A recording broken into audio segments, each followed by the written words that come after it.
buenos días a todos, bienvenidos a un nuevo video del día de hoy. El día de hoy veremos la otra parte de la columna vertebral, en este caso pues las vértebras cervicales, y en próximos videos veremos vértebras torácicas, lumbares y todo lo demás de columna vertebral. Muy bien, vamos a empezar este video. Como ya vimos en el video pasado, si aún no lo has visto te recomiendo que lo veas porque son las generalidades de la columna vertebral. Tenemos 33 vértebras en total. Estas están repartidas en 5 grupos o 5 regiones. Y hablaremos hoy de la primera región, que son las vértebras cervicales. Muy bien. Cada una de las regiones tiene características diferentes. ¿Ok? Vamos a irlas tomando una por una. En este caso, a las vértebras cervicales, para mayor facilidad, las podemos denominar según la abreviación C1, C2, C3, C4, C5, C6 y C7. ¿Por qué? Porque son 7 vértebras cervicales. Y la primera inicial, pues de cervical es la C, entonces C1, primera vértebra cervical. Por ejemplo, la C4 sería la cuarta vértebra cervical, y así sucesivamente con las 7 vértebras cervicales. Muy bien, tenemos que tomar en cuenta que en cada una de las regiones vamos a tener vértebras típicas y atípicas. ¿A qué me refiero con esto? Las típicas básicamente son las vértebras que van a tener las mismas características entre ellos, o van a ser como que las consideradas las normales. Y las atípicas son aquellas vértebras que se salen de lo común, como que cada región tiene su característica, pero una vértebra como que no la tiene o tiene una de más, se sale de lo común. Muy bien, vamos a ver que las características de una vértebra típica, como lo vimos en el video pasado, pues son un cuerpo vertebral, un arco vertebral que lo vemos en rojo, y 7 procesos, en este caso un proceso espinoso, 4 procesos articulares, que son estos en amarillos, y 2 procesos transversos, que son estos también en azul. En cada región, el tamaño y la forma del conducto vertebral, que recuerden que aquí va la médula espinal, va a variar. Al igual que los procesos tanto espinosos como transversos van a ser diferentes. Otro punto que también tenemos que tomar son las vértebras de transición. Por ejemplo, durante toda la región cervical, supongamos que los procesos espinosos son bífidos. Esto quiere decir como en vez de terminar en una sola bolita, en una sola protuberancia, terminan en 2. Pero en la región torácica no terminan así, sino que terminan como una sola bolita, una sola protuberancia, ¿no? Y supongamos que el proceso espinoso de C7 es igual al proceso espinoso de las torácicas. Por lo tanto, el proceso espinoso de C7 no comparte las mismas características que las vértebras cervicales. A eso se le llama una vértebra de transición. Son las vértebras que están al límite entre una región y otra y empiezan a compartir características tanto en la región en la que están como en la región en la que le siguen. Por ejemplo, la vértebra C7 tiene características de la región cervical, pero también sí tiene ciertas características de la región torácica, y eso es una vértebra de transición. Las vértebras cervicales son las más pequeñas de las 5 regiones y van a formar el esqueleto del cuello. Están localizadas entre los huesos del cráneo y los huesos de las vértebras torácicas, ¿no? Y las costillas. Son las más pequeñas debido a que tienen que soportar menos peso. Recuerden que la columna vertebral tenía forma de triángulo, en este caso porque entre más se iba bajando, pues mayor peso se tenía que soportar. Por lo tanto, en la región cervical vamos a ver vértebras más pequeñas a comparación en la región lumbar. Y recuerden que ya en la región del sacro y del coxis, este triángulo se invertía de nuevo. Entonces básicamente tenía forma de triángulo isósceles. Y la región del cuello, la región cervical, es la región que más tiene movilidad de todas las regiones de la columna vertebral. Muy bien. En este caso, las características normales de una vértebra cervical es que los cuerpos vertebrales, como los podemos ver aquí, van a ser rectangulares. Una cara superior, que va a ser esta, va a ser cóncava, y una cara inferior, que va a ser convexa. Recuerden que cóncava hace referencia como a una cueva, como si estuviera hondo. Los procesos transversos, que son los que tenemos aquí a los lados, estos van a ser atravesados por un agujero que en este caso se va a denominar foramen transverso. Este agujero le va a servir para que por ahí pase una arteria, que en este caso se conoce como arteria vertebral. No le vamos a tomar mucha importancia a esa arteria ahorita, después en otro video se las voy a explicar. Principalmente piense con que esta arteria, pues la tenemos acá, viene el corazón, y aquí nace esta arteria vertebral, nace la arteria subclavia. Y vean cómo esta arteria se tiene que subir hasta el cráneo, ¿no? Se tiene que ir hasta el cerebro, por lo tanto, ¿qué es lo que tiene que hacer? Tiene que subir. Y vean cómo está subiendo por esos agujeritos que tienen las vértebras cervicales, que recuerden que se llaman forámenes transversos. Ahora, estos forámenes nomás los encontramos en la región cervical, en las otras regiones no se encuentran. Muy bien. Y en los procesos transversos también tenemos, en la parte de los laterales tenemos unos tubérculos, tenemos estas dos pequeñas bolitas que se llaman tubérculo anterior y tubérculo posterior. Recuerden, siempre que vean una imagen, traten de ver desde qué manera lo están viendo. Recuerden, esto es anterior y esto es posterior. El proceso espinoso siempre está posterior y el cuerpo siempre está anterior. Por lo tanto, este es el tubérculo anterior y este es el tubérculo posterior. Básicamente, estos tubérculos sirven para la inserción muscular, es decir, que ahí van a llegar los músculos del cuello, de los miembros, para poder insertarse ahí. Otra característica de las vértebras cervicales es que sus procesos espinosos son bífidos. Como los comentaba ahorita, pues básicamente en vez de terminar en una sola protuberancia, en una sola bolita, terminan en dos. Una, dos. Muy bien. Y su foramen vertebral, en este caso, tiene forma triangular. Vemos aquí que tiene forma triangular. Muy bien. Ahora, como veíamos en el video pasado de los procesos articulares, los procesos articulares recuerden que son aquellos procesos que nos van a ayudar a articular vértebra con vértebra, una vértebra de abajo con una vértebra de arriba.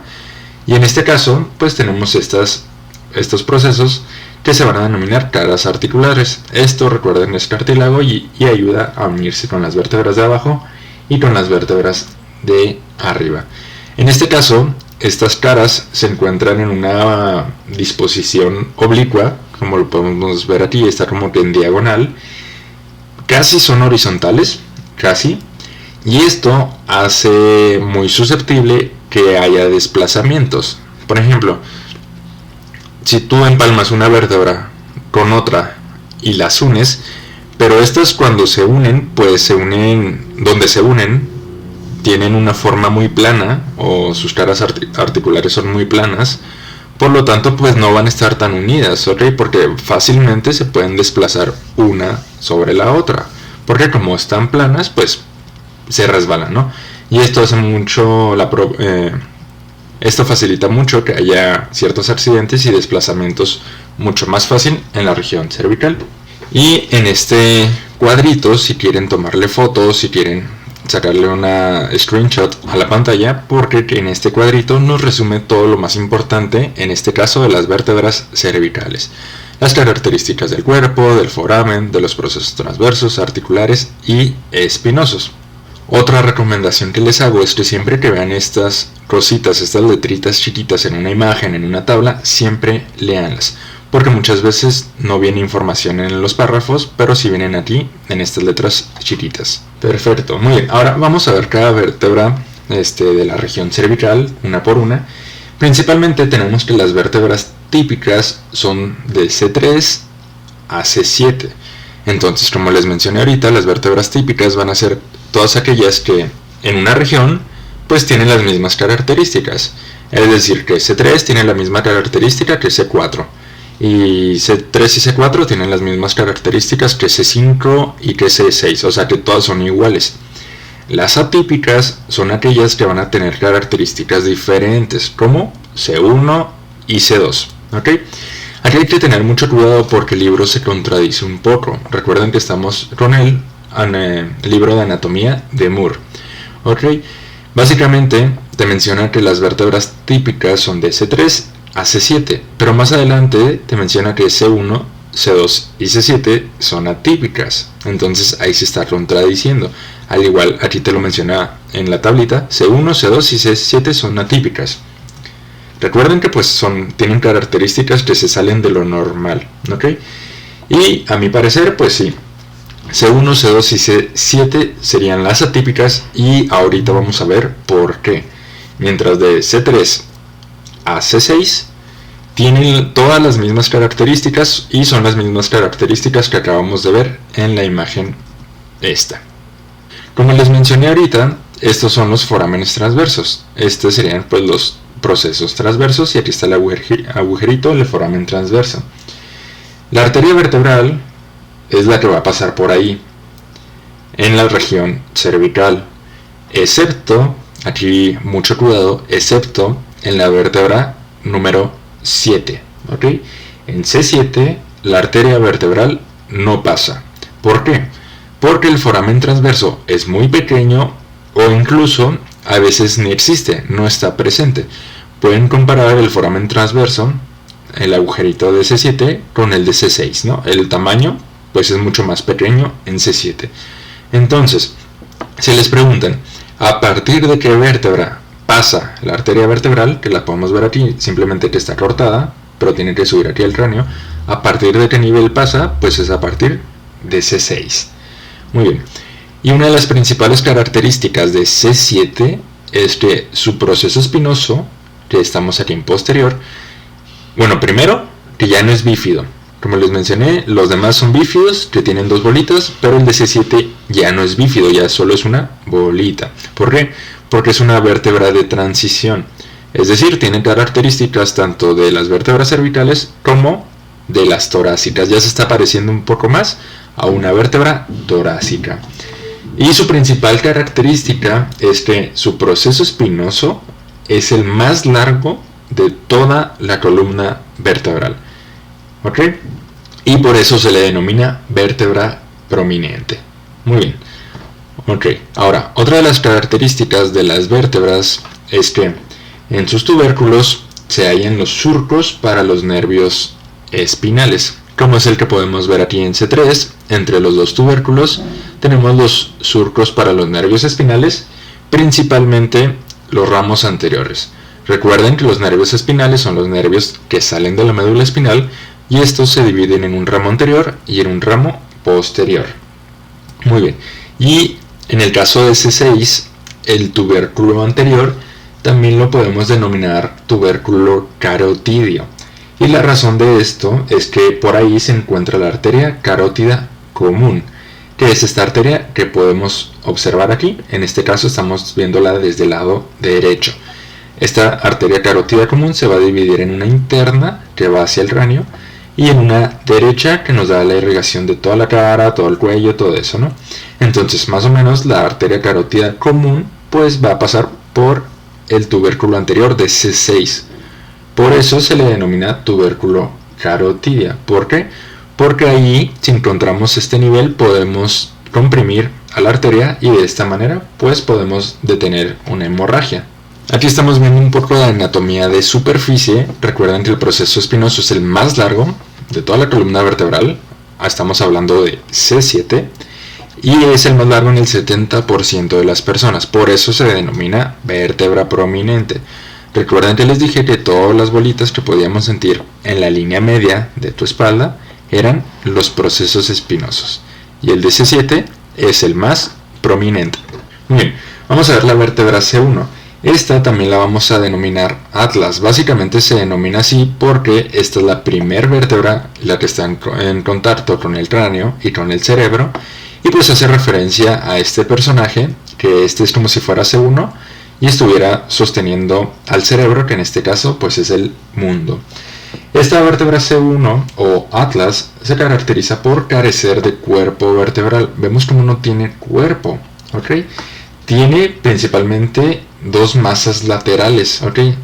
Aquí a los dos lados tiene dos masas laterales.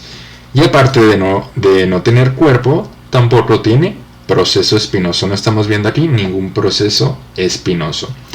Otra de sus características es que es la más ancha de todas las vértebras cervicales y se va a conectar al cráneo principalmente mediante dos estructuras. Ok, entonces el cráneo va a llegar y se va a poner en estos dos lados.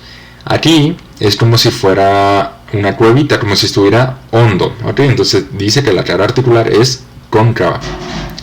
Y aquí vemos el cráneo, lo estamos viendo desde abajo.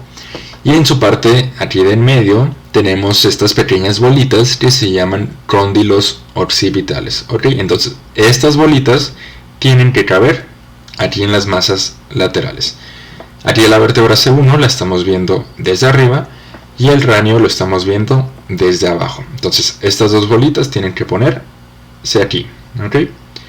Y este se conoce como foramen magno. ¿Ok? Por aquí pasa la médula espinal, que para arriba pues se va hacia el cerebro, y para abajo pues aquí quedaría junto con el foramen vertebral, que por aquí pasa la médula espinal. Y muy bien, otra característica de C1 es que como no tiene cuerpo ni proceso espinoso, ahora tiene mejor unos arcos, un arco anterior y un arco posterior, que estos sustituyen a las láminas de una vértebra normal. Y en el caso de la vértebra C2, que también es atípica, esta se denomina arsis. Esta es la más robusta de las vértebras cervicales. Se conecta a C1 con dos caras articulares superiores, que podemos ver aquí, que aquí va a llegar C1 y se va a conectar. Lo que va a caracterizar a C2 es principalmente una protuberancia que tiene en la parte anterior, que se denomina proceso odontoides, o también lo puedes denominar simplemente diente del arsis, ¿ok? El diente de C2. Este se encuentra anterior y sirve para la rotación de la cabeza. Entonces, esto tiene un poquito de... no se le halla tanta forma. Entonces vamos a esta imagen y vean cómo está C2. Aquí estamos en una vista posterior, acá estamos anterior. Aquí estamos posterior y acá estamos anterior. Entonces vemos como C2 en su parte anterior tiene una protuberancia que sale hacia arriba. Entonces son como dos discos, ¿no? Entonces el disco de C1 tiene que embonar en C2 y el diente va a quedar aquí atrásito, ¿ok? Este es el arco anterior de C1, el diente quedaría aquí atrásito y ese diente va a servir como un eje de rotación para poder mover la cabeza y rotarla, y más o menos así quedaría esta forma. Vemos como C1 y C2 se articulan aquí y vemos como el diente también se está articulando con C1, pero pues no lo podemos ver aquí porque lo está tapando el arco anterior. Por lo tanto, recuerden que el diente se queda aquí en la parte posterior y este diente va a estar sostenido por un ligamento transverso. Entonces, si nos devolvemos en esta imagen, aquí recuerden que estamos en una vista superior de C1, por lo tanto aquí estaría el diente de C2 y justo detrás del diente tenemos este ligamento que se llama ligamento transverso del atlas. Este ligamento lo que nos va a ayudar es que si nosotros tenemos aquí el diente y acá la médula espinal, pues este ligamento nos ayuda a evitar el contacto entre la médula espinal y el diente para evitar que se lastime la médula espinal. Por lo tanto, pues es muy común que en accidentes de carro y todo eso, pues se llegue a lastimar este ligamento y pues podemos tener un problema en la médula espinal. Entonces aquí así quedaría la relación de C1 y C2. Por lo tanto, recuerden que las vértebras atípicas son C1, C2 y C7. Y las típicas son C3 a C6. Eso sería todo por el día de hoy. Muchísimas gracias por quedarte hasta el final del video. Estas son mis redes sociales por si gustas seguirme. Y en próximos videos continuaremos con todo lo de columna vertebral. Hasta el próximo video.